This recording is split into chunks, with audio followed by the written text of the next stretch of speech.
इस समय हम मौजूद हैं जालंधर के केवल विहार आर्मी कॉलोनी में और मेरे पीछे तस्वीरें आप देख सकते हैं 52 नंबर इस फ्लैट की हैं।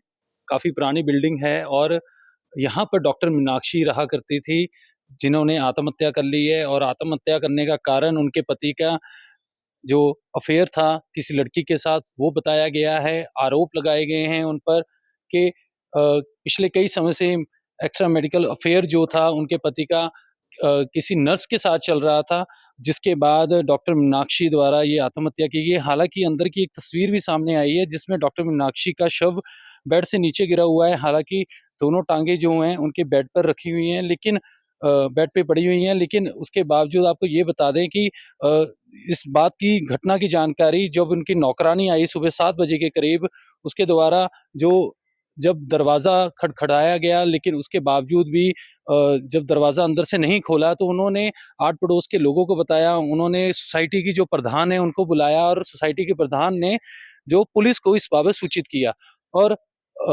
जिसके बाद पुलिस मौके पर पहुँचती है, आस-पड़ोस के लोगों की मदद ली जाती है और जब दरवाज़ा खोलने की कोशिश की, क्योंकि काफ़ी पुरानी इमारत है और पुराना ही दरवाज़े यहाँ पर लगे काफ़ी मजबूत थे, लेकिन ये दरवाज़े टूटे नहीं।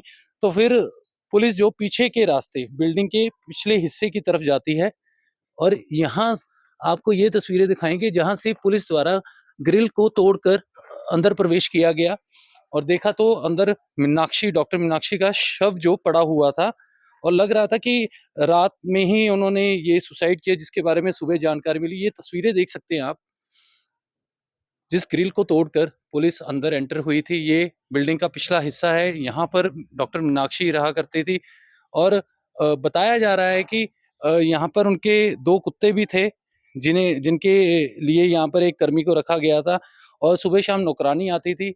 जब नौकरानी द्वारा यहाँ पर आकर पड़ोसियों को बताया गया, पड़ोसियों द्वारा सोसाइटी प्रधान को बुलाकर पुलिस को बुलाया गया, तो पुलिस द्वारा 10 बजे के लगभग अंदर प्रवेश किया गया। इसके बाद पुलिस जो अ, अपनी जो कागज़ी कार्रवाई है वो कर रही थी। फिर उसके बाद उनके पारिवारिक सदस्य, उनके माता-पिता को बुलाया गया।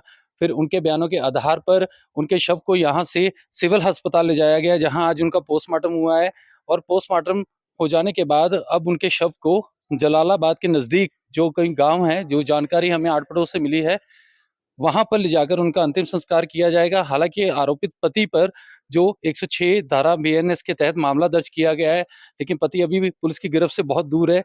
अभी तक जो आरोपित पति है, उसको पुलिस पकड़ नहीं पाई है, लेकिन दावा किया जा रहा है कि जल्द ही जो उसके पति को पकड़ लिया जाएगा।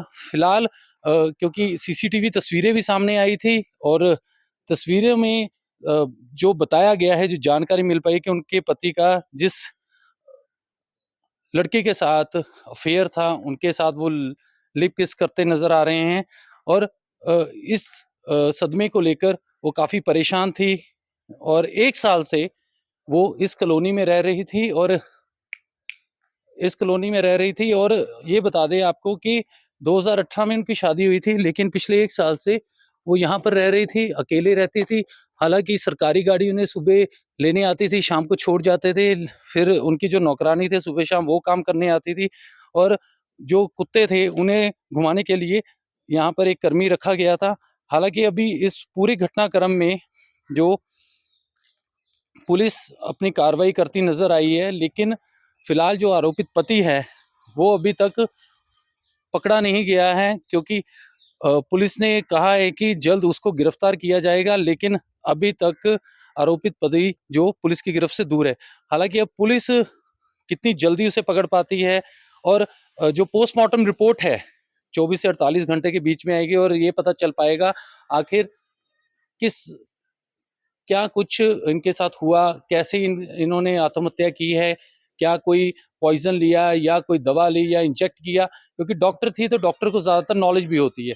सो अभी तक जो पुलिस ने माता-पिता के बयानों के आधार पर मामला दर्ज किया है, पोस्टमार्टम हो चुका है, अंतिम संस्कार की तैयारी जो हो रही है, वो भी आज शाम तक हो जाएगा।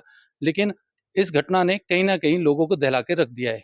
कैमरामैन तरुण के साथ देवेंद्र कुमार, टीवी 9 भारतवर्ष, जालंधर।